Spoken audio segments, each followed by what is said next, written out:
Hey, welcome back. It's Jennifer Lee on KOMA Afternoon Drive. It's an awesome 80s weekend. Back with us, Noble McIntyre Law. Hello. Thanks for having me. Yeah, if you have any questions, you can email us here at asknoble@tylermedia.com, or they can call. Yep, 777-7000. All right, so we're talking about the awesome 80s. Of course, we went to school in the 80s. Back to school week, we're continuing that. We talked to Jeremy a little bit about that last week. Talked about the Trapper Keeper and all that stuff.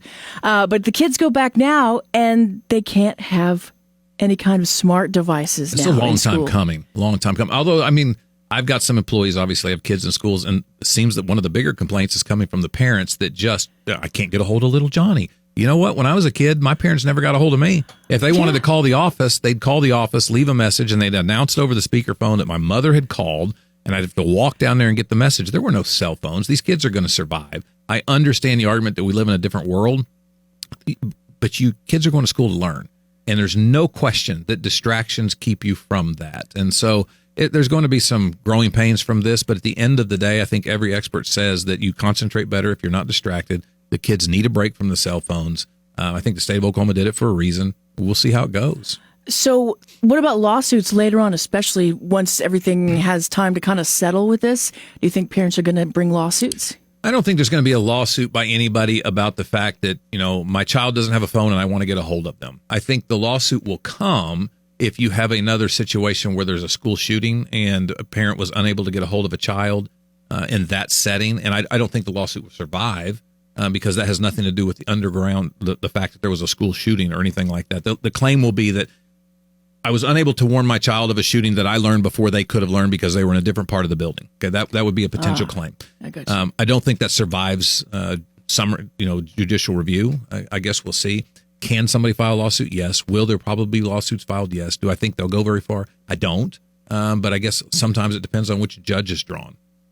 And there's so many parents that they have kind of been helicopter parents the whole time they raised these kids, and now they can't get a hold of them. Yeah, my parents were not helicopter. My parents, we only had one thing to play with. It was called outside. And in the summertime, I left in the morning and came back at night. I just had to be back before the streetlights came on. And my parents didn't know where I was. You give them a rough idea. I'm at, Steve's house playing football. But they didn't know where I was second to second. These parents today, that's what their norm is, and that's what they want. And so they're not accustomed to letting go. But eventually you got to let go. They're going to go off to college. They're going to have a life. And so at some point that you let go. Although there's some parents that the kids are in college and they still act like they're in grade school. Yeah, it's definitely a different time. No question. Generation, we corrupted our kids. I tell you what, I would be the worst parent. I would be a mean mommy because I would make my kid have like a jitterbug or something. With one number, yours. Yes, with my number. One number. They couldn't text.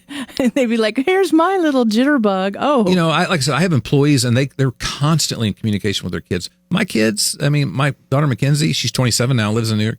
I talk to her occasionally, throughout the week, but it's not constant all the time, all day long.